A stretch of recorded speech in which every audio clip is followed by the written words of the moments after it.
नेताजी नरसी पाटील यांचे वडील त्यांच्या आईचे नाव लक्ष्मीबाई असे होते. वयाच्या अवघ्या 9व्या वर्षी त्यांचा विवाह ज्योतिराव फुले यांच्याशी झाले. लहानपणी त्या खूप तरस होत्या, परंतु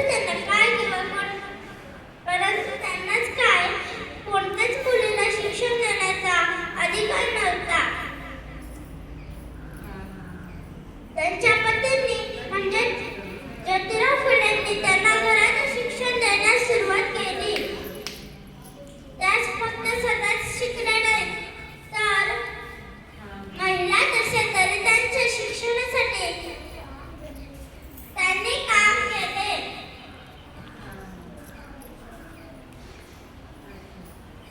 त्यात त्यांना भयंकर त्रास झाला.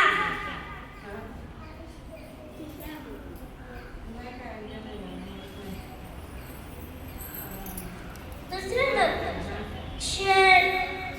शाप, शेण व चिखल, दगडधोडे देखील झेलावे लागले, परंतु त्या खचल्या नाहीत.